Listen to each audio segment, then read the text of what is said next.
Now, if you've played Rise of Kingdoms for a while, you would know the game goes through cycles. The first cycle being when commanders are flying out and updates are coming super quickly, and then where we are right now, where the game just seems to take a little bit of a pause and a little bit of a relax. And in today's video, I'm going to be talking about the state of the game currently, because this is the point where the game should be the most balanced and the most overall enjoyable. So if you want to know the current state of Rise of Kingdoms, you want to know about the commander balances, possible updates in the future, KvKs and Imperiums, then trust me, you want to stick around till the end of the video.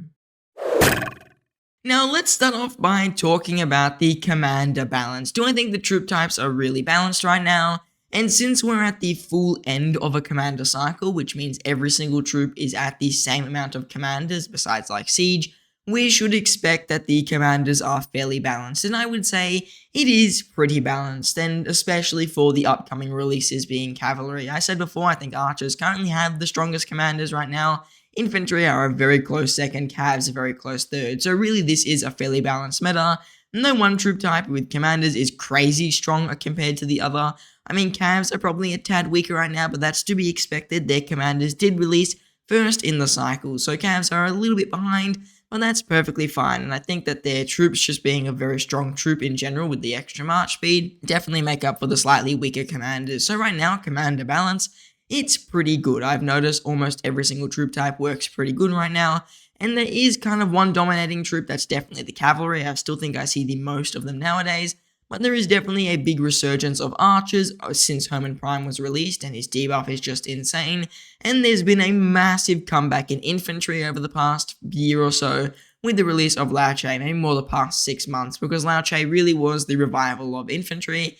But we have seen a few different commander balance things happen. We've seen Guan Yu fall out of the meta a lot more recently. We're starting to see Boudica fall out the meta, and we'll probably start to see someone like William fall out the meta once new calves release, but with the other calves, we also start to see Zhang Yu fall out the meta. So I think right now, commander balance is pretty okay. Those commanders I mentioned are the only ones that are kind of not in the best position right now in terms of just how well they're trading and stuff. But that being said, every troop type is doing pretty good in terms of rally and garrison. The only troop type that is really lacking there would be the cavalry, with their garrison being pretty average and their rally not very good in the current infantry meta. So that means that I think currently commander balance wise, Rise of Kingdoms is in a pretty good position, and also when we add in the siege, they're pretty balanced as well. I mean, they're very strong because they are meant to be like powerful ranged commanders. Only thing is, no one's really using them despite their kind of pretty powerful skills. So really, I would say right now it's fairly balanced. You could be really any troop type. If you want to main archers, infantry, ranged, cavalry, doesn't matter, you could certainly roll with them. The only troop type I would say is lacking would be leadership. We haven't seen a real good leadership open field commander since Trajan, and we didn't see another one this cycle like I thought we would. Instead, we saw a city garrison commander similar to that of Theodora, which means possibly the next commander we get could be a Trajan-like commander. That's just a hypothesis though. So Lapu Lapu, really not very good for the leadership open field. I mean, it doesn't change too much. So really Trajan and the whole leadership game right now is a little bit behind. They're not doing very good, but that's kind of to be expected because like ranged commanders and integration commanders, these troop types are kind of a secondary type. I think ranged is kind of making a come in. They're starting to become a little bit more meta. But really, leadership and integration have always been like it will give you a commander every now and again, but we don't really care that much about them, which is fair since if they were meta, it would make equipment weird and there'll just be a bunch of issues with it. So, leadership right now, definitely a little bit behind the other marches, but in terms of raw commanders, they're doing pretty good. One last thing I would like to talk about when we talk about commander balance is the museum relics. I think they're starting to fall off a little bit. We've noticed that commanders like Mehmed and Caesar are not being used nearly as much. But when these relics came out, we saw them pretty much everywhere. So I'm going to say that these commanders are starting to be a little bit less usable now, even with their double relics. And there's a possibility for a triple relic in the future, or adding relics for Season 3 commanders. So in terms of relics, I would say they're also starting to become a little bit less meta unless you've just hit Season of Conquest. These relics aren't as useful. They are still very good for early game accounts who've just hit Season 3 and just hit SOC. But when we look at the endgame accounts like mine and later KvKs for bigger kingdoms and older kingdoms, these museum relics, while they are just a nice thing to have, maybe you're still running a YSG like I am, they just aren't really too impactful on the meta at the moment, and there's no like, oh, because Memhead's got crazy good relics, you could really use him. Before, he used to be on like my second highest tier in the tier list. Now I think he's at my third tier, which is kind of the average tier. So really, right now, relics aren't too game breaking. We have seen them come out for every single Season 2 Commander, and obviously every single Season 1 Commander. And I don't think Lilith will stop here. I think we will see more relics, and maybe even possibly triple relics for some of these other commanders, to bring them back in the meta for maybe another commander cycle, even just another few months. The next thing I would like to talk about are the recent updates. Have they been good or have they been bad? Because I mean, this is the state of the game, and honestly, I think we've seen some pretty good updates over the past couple months. We've seen those equipment changes really as the only, I would say, slightly controversial thing. I'm not the biggest fan of them, but in practice, once I've really seen them in like action, they're not the worst. I mean, they are definitely a little bit whale oriented, and I've noticed whale marches are hurting me a lot more than they used to, especially with all the tier 5 iconics and stuff. But ever since that update, I haven't noticed too big of a damage on my marches, besides dying a little bit quicker. So honestly, that update wasn't the worst. I'm still not the happiest about it, but it is what it is. And other than that, I think that the updates have been pretty good. Lilith did a really, really good job, I'll give him credit here, fixing their mistakes with the armaments and formation system, which was just really, really bad when it first released. With the preferred formations and adding the preferred formations into the dispatch as well, all of that has been really nice. And also the updates in terms of how you can transmutate as much as you want now, and making stuff like choice chests easier to access, and also adding more things into the courier station, like being guaranteed to get legendary inscriptions out of this chest right here, is just really, really good. So I think that these changes have been pretty damn good as well, and we haven't seen really anything particularly bad in the recent updates, since Lilith has kind of just been working on fixing mistakes, and they've added a few other things that I'm a pretty big fan of. These were kind of under the radar, but they are things I've mentioned before and things that I've always wanted. Adding more commanders to the legendary chest. I mean, this was long overdue, and they've added everyone up to Boudica Prime's, I think, cycle. So there's Nevsky, there's also Scipio Africanus in here. So there's a ton of very strong commanders that are currently available in the legendary choice chest, which is definitely nice. I think they will just keep adding the commanders in here, and they will keep adding them into the legendary chest, besides Boudica and Henry. So I don't know where those two are, but they're probably going to come soon. So really, I think that was also a pretty good change. Adding more commanders in daily special offer, I'm never too fussed by that. And then adding them into the legendary chest definitely makes it a little bit more fair for people who aren't buying that bundle. Now, as for the current KvK formats, we're still seeing new formats. I think Heroic Anthem is probably still the biggest in terms of just the amount of kingdoms inside of it. Strife of the Eight is completely empty right now. Desert Conquest would be empty. I think King of the Nile would be empty. Siege of Orleans should have some kingdoms. Warriors Unbound would have some people. Storm of the Stratagems is a really successful one right now. So is Tides of War. And then we've got the new KvK Alliance Invictus, which I don't really know too much about this, but it is a new KvK format. So I think right now Lilith is still pumping out KvK formats. We will probably see a few KvK formats go pretty soon. I think Desert Conquest is one that is probably going to get taken off eventually. It's not the most successful, and it's kind of aged pretty poorly. I think King of the Nile will probably also go. I've actually wanted to play it, but I never did, so a bit unfortunate. I never got to try this one out, but I think that will also get removed. Siege of Orleans actually probably will stay around for a little bit longer, but I don't think it's going to be too popular, especially because it's very whale oriented, and if you don't have a ton of commanders, you can't really win these KvKs or trade good. And Warriors Unbound, while this KvK format is amazing, especially when it was first released, the KvK formats like Storm of the Stratagems and Tides of War, from what I've heard, have got the same stuff as Warriors Unbound. I've only played Storm of the Stratagems and Unbound. I haven't tried Tides of the War yet. So I would say that Warriors Unbound is also probably going to go pretty soon, since you can just play some of the other KvK formats here, which are pretty beneficial. One thing I would like to talk about with the state of KvKs right now, we're seeing more of a move towards allowing people to fight more. So before, with stuff like Heroic Anthem,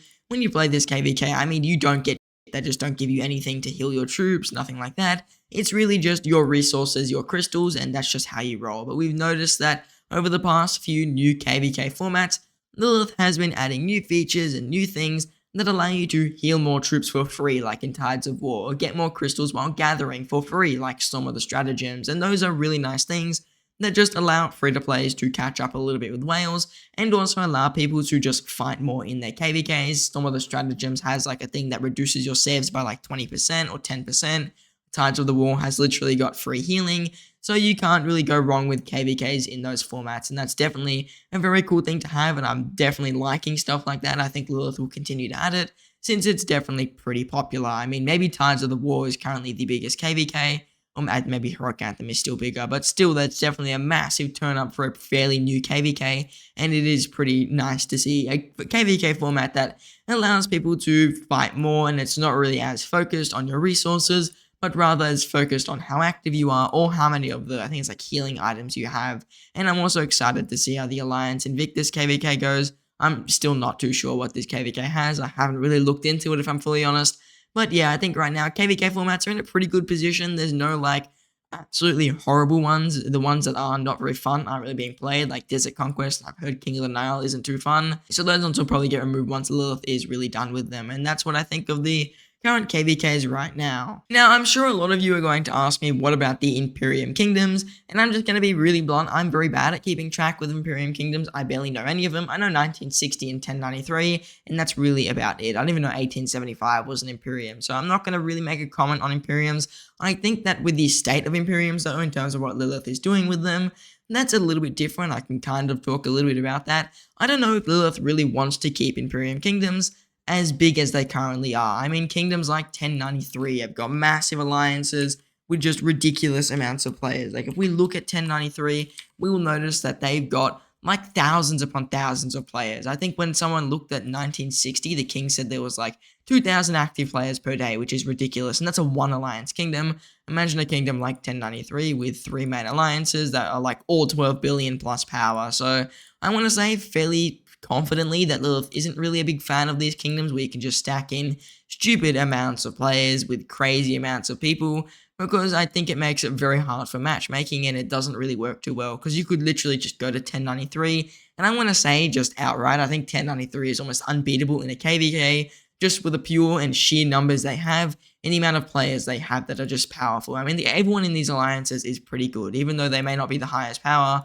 They're probably going to be billions of kill points. I mean, this guy has 8 billion kill points. I reckon anyone I click on is going to have above 3 billion kill points, really. So we're going to notice kingdoms like 1093 they're not bad for the game health, but they're not the best. And people in those kingdoms won't be able to enjoy the game as much, because it's very difficult to matchmake a kingdom like 1093, where they can just rock up and pretty much dominate a KvK by themselves. So realistically, I want to say that kingdoms like 1093 will start to be almost pushed out with changes made by Lilith. In terms of stuff like kingdom provenances and stuff like trying to make Imperiums smaller in numbers, that's I think what Lilith is trying to do. I don't know if it's going to work. I've just noticed all the big Imperiums are putting all their main players into the main provenance and then just ditching the other accounts in the other provenances. So it's not really making the best experience. I've seen a bit about it in the developer Q&A. I'm not sure if I have it here, but people were talking about how the provenance versions of KvK doesn't work since people are just not going to fight in those versions, and I think that's certainly fair. So we're going to notice kingdoms like 1093 and also 1960, these massive Imperiums,